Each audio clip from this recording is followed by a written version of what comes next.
Madame, Monsieur, bonsoir. Bienvenue dans ce journal. À la une de l'actualité ce soir, la présidentielle est terminée. Place à l'apaisement. Cette rencontre pour renforcer la cohésion sociale. Alassane Ouattara et Henri Konan Bédié se sont parlé aujourd'hui. Le président de la République et le chef du PDCI se réjouissent d'avoir tenu ce rendez-vous. Ils sont d'accord pour préserver la paix dans le pays. Un peu plus tôt dans la journée d'aujourd'hui, Alassane Ouattara présidait le premier conseil des ministres après la présidentielle. Le gouvernement doit poursuivre les actions de développement et l'amélioration des conditions de vie pour une croissance encore plus inclusive. Voilà entre autres orientations pour le nouveau quinquennat qu'a donné le président de la République ce mercredi. Millennium Challenge Corporation de la Côte d'Ivoire a réalisé des performances satisfaisantes dans les indicateurs macroéconomiques. C'est ce qui ressort de la rencontre entre le Premier ministre Ahmed Bakayoko et une délégation du MCC ce mercredi à la primature conduite par l'ambassadeur des États-Unis Richard Bell.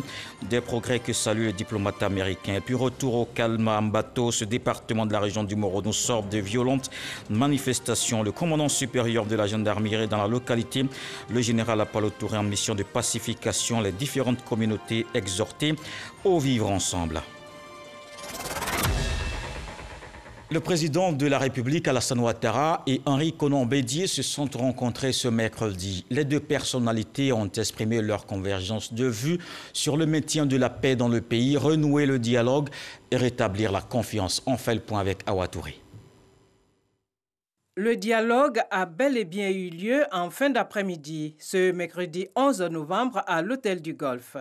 Le président de la République, Alassane Ouattara, et son aîné, le président Henri Konan Bédié, président du PDCI-RDA, se sont parlé en présence de Fidel Sarasoro, directeur de cabinet du président de la République, et du général Gaston Ouassenakone, vice-président, coordonnateur des vice-présidents du PDCI-RDA. Pour rappel, le chef de l'État, après la proclamation officielle de sa victoire à l'élection présidentielle, avait manifesté dans son message à la nation sa disponibilité pour un dialogue franc et sincère. Le président Bédié, président du PDCI-RDA, et moi-même venons d'avoir un entretien fraternel pour rétablir la confiance et faire en sorte que la Côte d'Ivoire soit en paix. Et nous sommes convenus que la paix est la chose la plus chère à tous les deux et à tous les Ivoiriens. Et nous avons décidé d'œuvrer pour qu'il en soit ainsi. Et ceci était une première rencontre, comme dit le président, pour briser la glace, pour rétablir la confiance. Et nous sommes convenus de nous revoir très prochainement pour continuer ce dialogue qui a bien démarré et la confiance est rétablie. Par la rencontre d'aujourd'hui, nous avons brisé le mur de glace, le silence, et que nous allons, dans les jours et les semaines à venir, continuer à nous téléphoner, à nous rencontrer pour que, enfin, le pays soit ce qu'il était avant. Cette première rencontre vient donc décrisper les relations tendues entre le président de la République, Alassane Ouattara, et le président du PDCI-RDA, Henri Konan Bédié. Le contact étant désormais renoué, ils ont prévu de se retrouver. Avant cette rencontre, il s'est tenu le premier conseil des ministres ce mercredi. Le travail gouvernemental reprend après la présidentielle du 31 octobre. Le président Alassane Ouattara fixe le cap des 5 prochaines années, la poursuite des actions de développement, mais le renforcement de la cohésion sociale aussi. Le point a également été fait sur les dernières manifestations. Viviane Aimé. Sitôt la proclamation officielle par le Conseil constitutionnel le lundi 9 novembre de la victoire du président Alassane Ouattara à l'élection présidentielle que déjà le gouvernement se remet au travail. Ce mercredi 11 novembre, un Conseil des ministres s'est réuni sous la présidence du chef de l'État de 10h à 13h30 au palais présidentiel. À l'entame du conseil, le Premier ministre Ahmed Bakayoko a présenté les félicitations du gouvernement au président de la République pour sa victoire.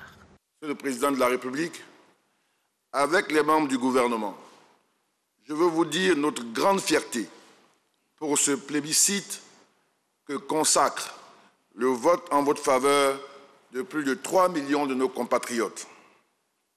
Oui, Monsieur le Président, 3 269 813 Ivoiriennes et Ivoiriens ont bravé les intimidations, les violences orchestrées par tous ceux qui voulaient perturber ou empêcher la tenue de ce scrutin essentiel pour la stabilité de notre pays. Face à ces graves agissements, le gouvernement prendra toutes les mesures nécessaires pour que force reste à la loi. La détermination de la majorité des Ivoiriens sur l'ensemble de l'étendue du territoire a donc eu raison de toutes ces velléités. En effet, le scrutin présidentiel a bel et bien eu lieu dans notre pays. Le vote a eu lieu dans 17 601 bureaux de vote, avec un taux de participation de 53,90%.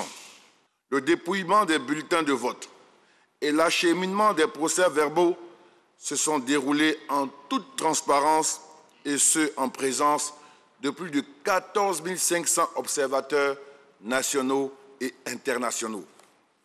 Monsieur le Président, l'élection du Président de la République a bel et bien eu lieu en Côte d'Ivoire et à l'étranger pour les Ivoiriens de la diaspora.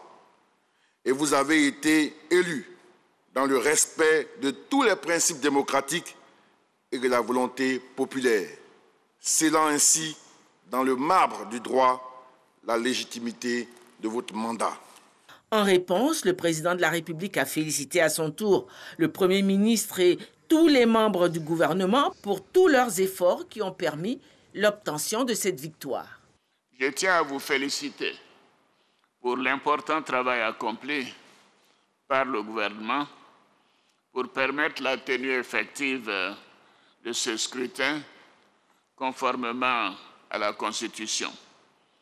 Je voudrais aussi vous féliciter pour votre implication personnelle dans vos localités respectives durant la période de campagne pour porter notre message de paix et de développement à nos populations. J'ai une pensée pour deux illustres membres du gouvernement, feu le Premier ministre Amadou Gon Coulibaly et feu le ministre Sidiki Diakité, qui ont œuvré sans relâche pour permettre à notre pays d'organiser cette élection. Je voudrais leur rendre un hommage tout particulier aujourd'hui. Cette victoire est la leur. Je vous demande d'être à nouveau sur le terrain, Mesdames, Messieurs les ministres, pour amener les populations à l'apaisement et à la retenue, en vue de préserver la paix et la cohésion sociale si chèrement acquises. Nous devons aussi poursuivre nos actions de développement et d'amélioration des conditions de vie de nos concitoyens et accélérer la transformation économique et sociale de notre pays pour une croissance encore plus inclusive. Je vous réitère ma confiance et je vous dis bonne reprise du travail à tous. Le Conseil s'est mis au travail.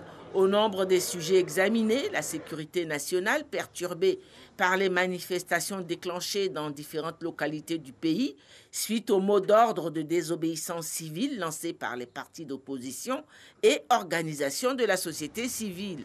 Ces agitations ont fait l'objet d'examens par le Conseil des ministres qui a établi un bilan officiel des victimes ainsi que des interpellations. Le Conseil a en outre décidé des mesures pour le rétablissement de l'ordre public. Des manifestations organisées en dehors de tout cadre réglementaire par certains partis de l'opposition ont débarré à partir du lundi 10 août 2020 dans certaines localités du pays et ont provoqué d'importants dégâts humains et matériels avec, à certains endroits, une aggravation. Ce que nous constatons, c'est que ces manifestations avaient pour dessein de paralyser totalement le pays. Au bilan que nous tirons avec compassion et regret, 85 morts pour la substance, dont 34 avant, bien sûr, l'élection, 20 pendant les élections et 31 personnes décédées après les élections. 484 blessés, dont certains éléments des forces de défense et de sécurité. Pour l'essentiel, les localités impactées sont Dabou, Divo, Daoukro, Yamsokro, Bongwanou et Tumodi. 225 personnes ont été interpellées, 167 inculpés, 45 sont sous mandat de dépôt. Au vu de tout cela, en vue de contenir les débordements et limiter les conséquences de ces troubles à l'ordre public, des mesures ont été prises par le gouvernement. En substance, le déploiement d'un dispositif de maintien d'ordre au niveau national. Vous avez aussi relevé le lancement de l'opération Le Barrissement de l'éléphant, l'instauration d'un couvre-feu dans certaines localités telles que Bonoa, Divo, Ndoussi, Bongwanou, Dabou, Tumodi, Daoukro et Mbato. Bien sûr, à l'initiative souvent des autorités préfectorales ou des autorités politiques, administratives, il y a des missions de médiation. Le gouvernement a été informé que certains de nos concitoyens se sont déplacés dans certains pays limitrophes à cause de cette atmosphère qui a été créée pendant les élections. Et nous en profitons pour lancer un appel rassurant à l'effet qu'ils puissent revenir dans leur pays, revenir chez eux. Parce que toutes les dispositions ont été prises ou sont en train d'être prises à l'effet de pouvoir garantir la sécurité des biens et des personnes sur toute l'étendue du territoire national. Et puis, dans le pur respect des célébrations institutionnelles, la Journée nationale de la paix sera célébrée ce 15 novembre. Le Conseil a adopté une communication relative à la célébration de la Journée nationale de la paix, édition 2020. La célébration de la Journée nationale de la paix, édition 2020, aura lieu le 15 novembre 2020 dans la commune de Koumassi autour du thème « Ensemble, consolidons la paix, préservons nos acquis ». À l'occasion de cette journée spéciale, le gouvernement invite les populations vivant sur le territoire national ainsi que les Ivoiriens vivant à l'étranger à des actions de promotion de la solidarité, de renforcement de la paix et de la cohésion sociale. Le Conseil a en outre été informé de la tenue ce mercredi après-midi de la rencontre entre le président de la République Alassane Ouattara et le président du PDCI Henri Konan Bédié à l'hôtel du Golfe à Cocody. Une rencontre qui a bel et bien eu lieu, dont on vient d'ailleurs de voir les images. Les félicitations continuent après l'élection du président de la République, Alassane Ouattara. L'Assemblée nationale félicite le chef de l'État pour sa victoire. Le contenu du communiqué qu'on voit avec Jean-Marc Djadji. Au lendemain de votre brillante élection à la magistrature suprême de notre pays, il m'est particulièrement agréable de vous adresser mes vives félicitations pour ce succès électoral majeur qui traduit l'adhésion forte et claire du peuple ivoirien à votre ambitieux programme de développement pour notre pays. Cette élection que vous avez à juste raison dédiée à notre regretté le Premier ministre Amadou Gon Coulibaly témoigne de la volonté de nos populations de poursuivre dans la paix et la stabilité le rythme exceptionnel de développement que vous avez impulsé à notre pays depuis 2011. Fait à Abidjan le 10 novembre 2020, Amadou Soumaoro, président de l'Assemblée nationale de Côte d'Ivoire. On reste au Parlement avec Jean-Marc Djadji. Cette fois, c'est la Chambre haute, le Sénat, qui adresse un message de félicitations au président Alassane Ouattara. Je voudrais présenter mes vives et chaleureuses félicitations à son Excellence, M. Alassane Ouattara, pour sa brillante élection en qualité de président de la République de Côte d'Ivoire. Par ailleurs, je voudrais saluer et remercier le gouvernement ivoirien pour sa détermination et son engagement qui ont permis la tenue effective du scrutin. Les Ivoiriennes et Ivoiriens à travers ce plébiscite, manifestent leur confiance au président Alassane Ouattara en vue de la poursuite des actions de développement entamées depuis qu'il est à la tête de la Côte d'Ivoire. Au regard des acquis importants obtenus au cours de la dernière décennie, cette élection se présente comme un gage indéniable d'espérance pour notre pays. Fait à Abidjan le 10 novembre 2020, Aoussou Kwadio Jano, président du Sénat. Le rassemblement des oufouettistes pour la démocratie et la paix se félicite aussi de la victoire de son candidat. La direction exécutive de ce parti fait le bilan de l'élection présidentielle et se projette vers les futurs défis du RHDP. Abou Sanougou. C'est leur première rencontre après le scrutin du 31 octobre. Dans une ambiance de retrouvailles chaleureuses et de convivialité, les membres de la direction exécutive du rassemblement des oufouettistes pour la démocratie et la paix, les coordonnateurs régionaux associés, les députés, les sénateurs, les maires et les conseillers économiques et sociaux, environnementaux et culturels du parti se sont retrouvés pour non seulement savourer la victoire de leur candidat à la présidentielle du 31 octobre dernier, mais pour préparer les batailles futures. Les membres des instances du RHDP ont été félicités pour leurs efforts de mobilisation de leur base qui ont permis à leurs militants d'accomplir leur droit de vote. Nous sommes déjà dans les différents défis. Et les défis donc, qui s'imposent à l'ensemble des Ivoiriens que nous sommes, c'est le défi de la paix, la stabilité, le défi donc, de la cohésion sociale et le défi du développement. Dans les mois à venir, il y a les législatives. Donc nous avons aussi échangé relativement aux législatives parce que nous voulons donner au président Alassane Ouattara un socle institutionnel sur lequel il peut reposer son projet de société. Ce sont donc des cadres du rassemblement des oufouettistes pour la démocratie et la paix, satisfaits du devoir accompli, qui s'engagent à consolider les acquis de leur parti. Ce qu'on a pu constater, c'est que le RHDP est présent sur l'ensemble du territoire national et je pense que c'est la leçon fondamentale qu'il faut tirer donc de ce scrutin-là. Nous sommes fiers de nos populations qui ont su faire la part des choses, qui ont entendu la voix de la paix et du développement et qui ont choisi le meilleur, le président Alassane Ouattara. Pour son bilan, le président Ouattara a été choisi. Pour son projet, une Côte d'Ivoire solidaire, il a été choisi également pour lui-même, pour les valeurs qu'il représente, pour la stabilité qu'il représente, pour la paix qu'il représente. Et les Ivoiriens que nous remercions ont encore une fois témoigné leur attachement à ce grand homme et leur reconnaissance aussi pour ce qu'il a déjà fait pour la Côte d'Ivoire et pour eux. Et je suis convaincu que cette victoire éclatante du président Alassane Ouattara est la matérialisation de la reconnaissance des Ivoiriens. Le directeur exécutif du RHDP, Adama Bictogo, a par ailleurs annoncé un conseil politique en présence du président Alassane Ouattara le mardi 17 novembre prochain. Avant ce rendez-vous à Soubré, une caravane pour saluer la victoire du RHDP à l'élection présidentielle. Les militants ont manifesté leur joie dans cette ville de la région de la Nawa. Jean-Marc Diadji. Commune de Soubré, région de la Nawa. Les militants du Rassemblement des oufouettistes pour la démocratie et la paix arpentent dans un concert de klaxons et de chants les voies principales de cette cité, chef-lieu de la région.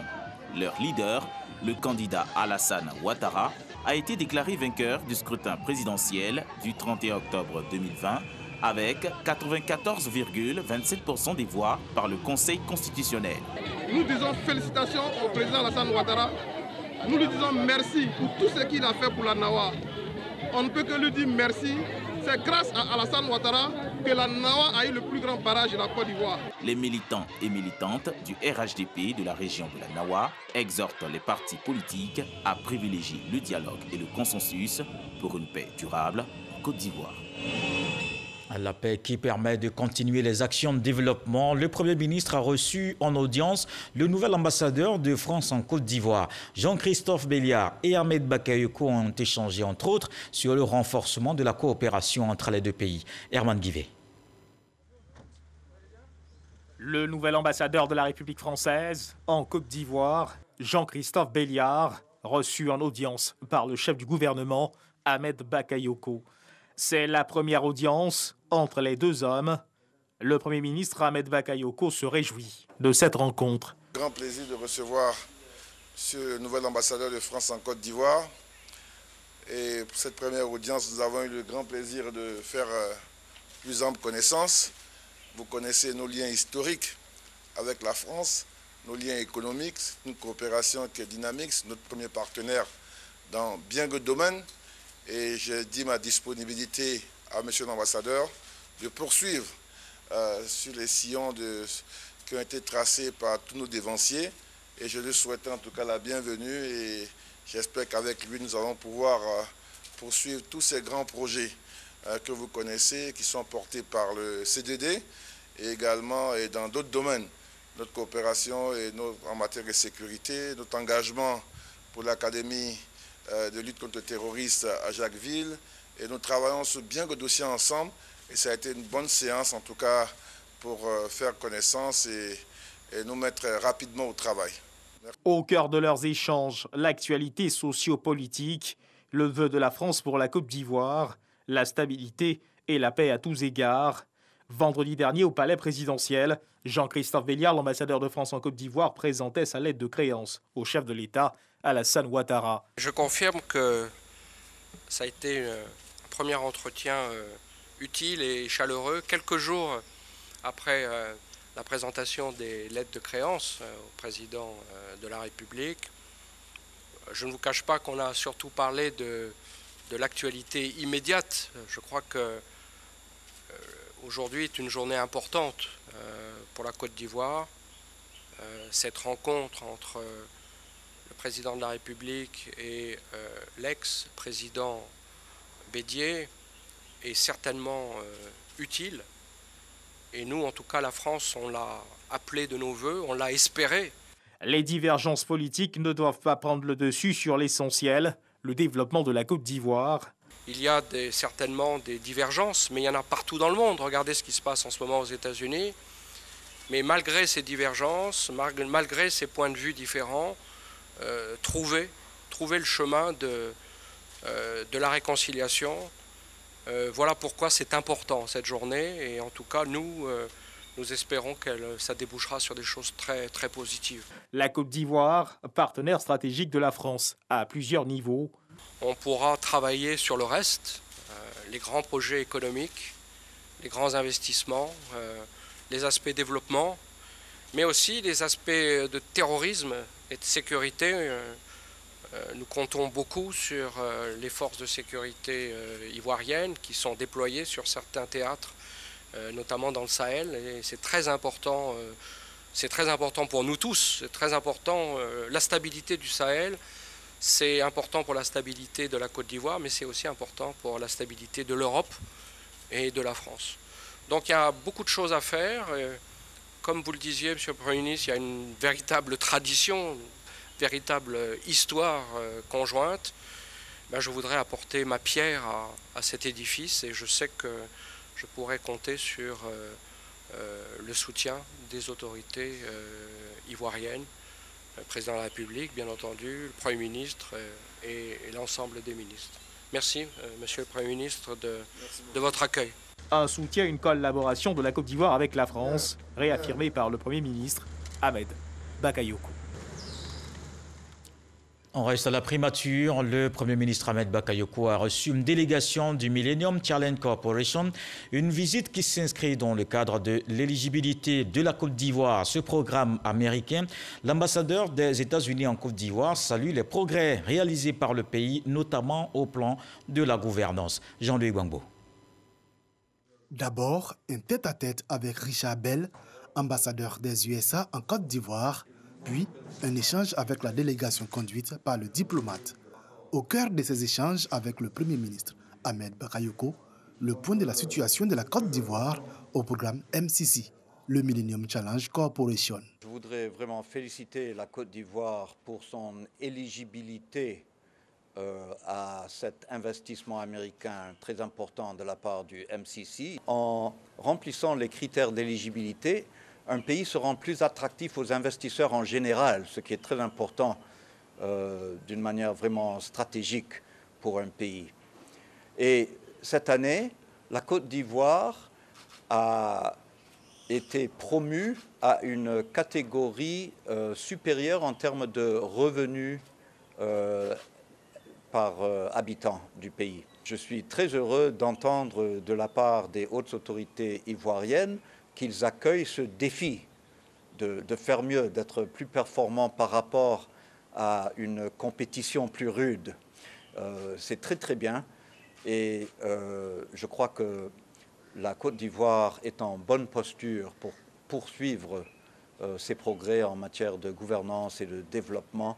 L'éligibilité de la Côte d'Ivoire à ce programme fait bénéficier le pays d'un important investissement américain de l'ordre de 524 millions de dollars depuis 2017, soit plus de 290 milliards de francs CFA, et ce pour une période de 5 ans. Le Millennium Challenge Corporate, qui s'est traduit par des investissements importants, c'est plus de 500 millions de dollars dans le domaine de l'éducation, avec la construction de 74 à 84 lycées de proximité dans les régions du Béquet et de San Pedro. C'est également des constructions de routes importantes pour la fluidité routière dans le domaine du transport à Abidjan. Ces importants progrès réalisés par la Côte d'Ivoire sonnent comme un autre défi pour le Premier ministre. Les indicateurs montrent que nous continuons à progresser. Nous changeons même de catégorie, d'où une demande de faire plus d'efforts pour être au niveau des attentes d'un pays comme la Côte d'Ivoire. La Côte d'Ivoire a été évaluée sur la base de ses performances au regard de 20 indicateurs développés et calculés par différentes institutions internationales comme la Banque mondiale, le FMI ou le PNUD. Indicateurs répartis en 3 catégories, à savoir la bonne gouvernance, l'investissement dans le capital humain et la promotion des libertés économiques. Dans ce développement économique, il y a ce rôle important du Parlement. Les députés adoptent l'ordre du jour des travaux parlementaires. Ils sont à la tâche du mercredi 11 novembre au mardi 1er décembre. Durant cette période, 9 projets de loi seront soumis à examen, parmi lesquels le projet de loi portant règlement du budget de l'État pour l'année 2020, le projet de loi de finances portant budget de l'État pour 2021 et le projet portant prorogation du mandat des membres de la haute autorité pour la bonne gouvernance, le calendrier des travaux adoptés par l'ensemble des députés présents. Je vous emmène dans la région du Morono. Retour au calme à Mbato. La ville sort de violents affrontements ces dernières heures. Le commandant supérieur de la gendarmerie nationale est dans la localité. Le général Alexandre Apalo Touré exhorte les communautés à la cohésion sociale. Kader Sogodougou. Adou à Kakro. La route passant par ce village pour accéder à Mbato est barrée. Depuis le 31 octobre 2020, à la demande de l'opposition politique ivoirienne, cela est devenu le quotidien de certaines localités en Côte d'Ivoire. Le général Alexandre Apalo Touré, commandant supérieur de la gendarmerie nationale, ne saurait accepter ce qui est en réalité de l'incivisme. Je vais vous montrer une image.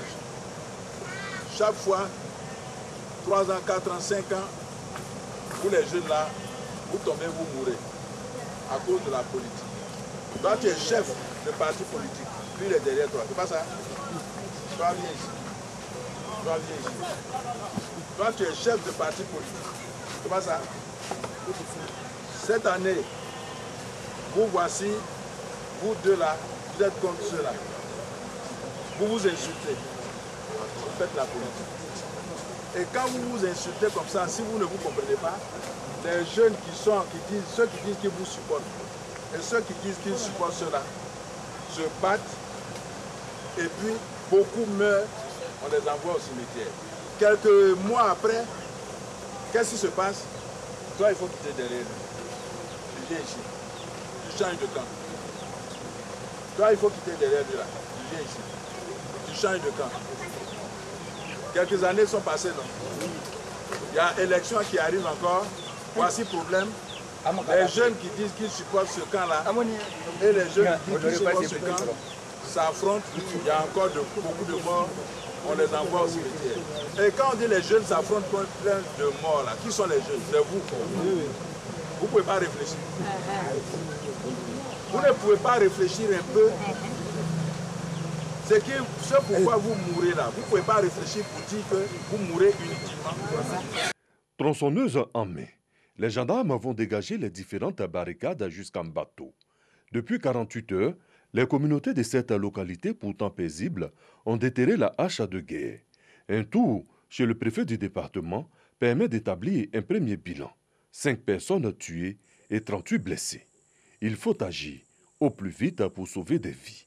Très rapidement, les communautés belligérantes sont rencontrées pour un cessez-le-feu. Le général Alexandre Apalo-Touré est à la manœuvre. Le calme est revenu en bateau. Un environnement propice pour approfondir les échanges, toucher le mal en plein cœur. Comprendre réellement ce qui peut amener un individu à ôter la vie à son semblable. Le général Alexandre Apalo-Touré, dans sa quête perpétuelle de la paix, s'est mis à la tâche. Tout sera mis en œuvre pour que la fumée blanche sorte en bateau et dans le reste de la région du Morono. Vivement l'apaisement pour un impact rapide des projets sur le quotidien des populations.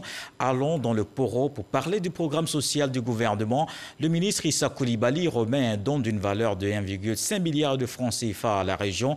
Tous les secteurs sociaux des départements de la région sont concernés, entre autres l'éducation, des ambulances pour les centres de santé. À Mississoko.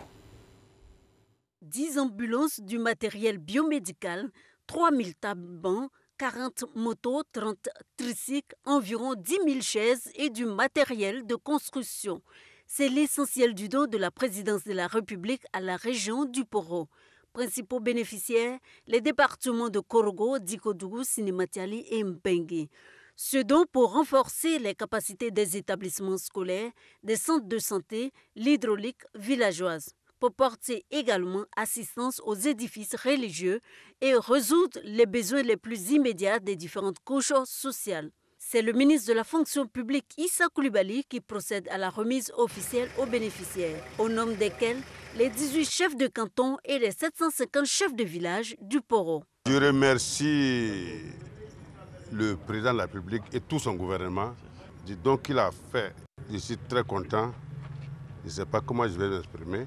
Je le remercie beaucoup, que Dieu lui donne longue vie dans lui et tout son gouvernement. Nous allons prendre soin de ces dons-là. D'une valeur d'1,5 milliard de francs CFA, cet important don de matériel s'inscrit dans le cadre du programme social du gouvernement. Dans ce programme social qui comporte plusieurs volets et qui concerne tous les secteurs vitaux de notre pays et notamment auprès du monde rural, il y a un volet qui a été pris en compte par un programme initié par la présidente de la République et qui est intitulé « Programme à projet d'impact rapide ». Et c'est donc dans ce cadre que les besoins les plus urgents, les plus, disons, primaires, quotidiens de tous les jours, que ces dons ont été faits par la présidence de la République. Ce sont plus de 1000 milliards de francs CFA que le gouvernement investit dans le programme social pour impacter davantage le quotidien des populations dans les domaines de la santé, l'éducation, l'électricité, l'eau, l'emploi, l'autonomisation des jeunes et des femmes et des infrastructures routières. Des impacts rapides du programme social du gouvernement sur le quotidien des populations. On s'intéresse aussi à la lutte contre la Covid-19. La pandémie n'étant pas encore terminée, on reste donc mobilisé pour l'éradiquer.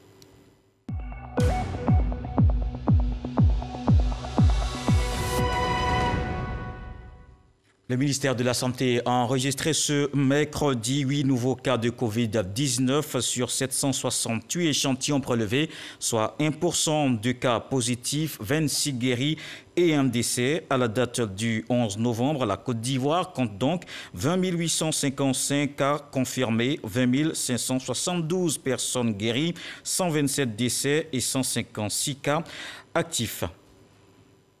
Dans la lutte contre la Covid-19, les autorités russes ont affirmé aujourd'hui que leur vaccin Sputnik V possède une efficacité de 92%. Il est actuellement en phase 3 d'essais cliniques. Le président Vladimir Poutine et les créateurs ont assuré que la recherche sera publiée sous peu. Le Fonds souverain russe a aussi assuré qu'il fournirait toutes les données nécessaires aux régulateurs nationaux des pays désireux d'acquérir le vaccin.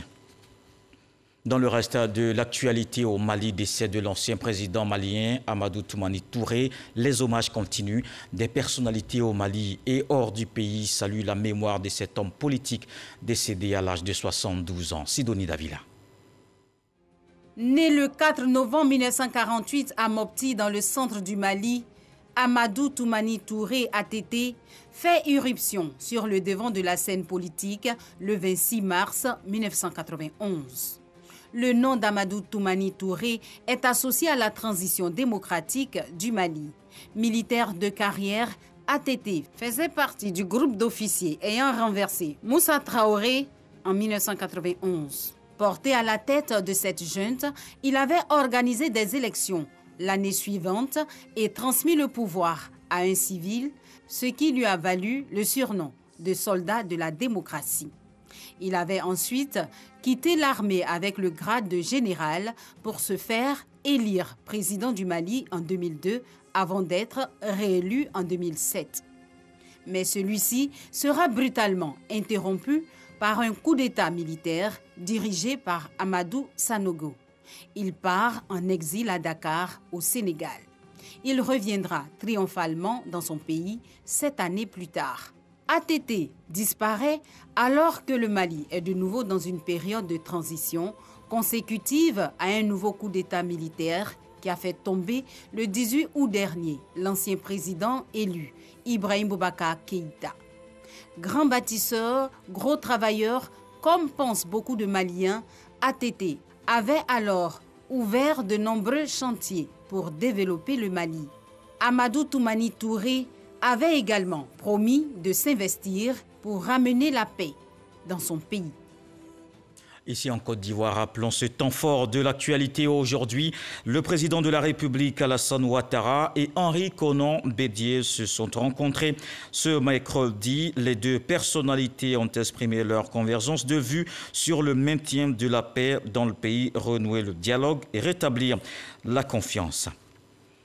Voilà qui met un terme à ce journal. Merci d'avoir suivi. À 23h, retrouvez Marine Cognon. C'est Mère Teresa qui disait que tout acte d'amour est une œuvre de paix, si petit soit-il. Dieu le voulant, on se retrouve demain.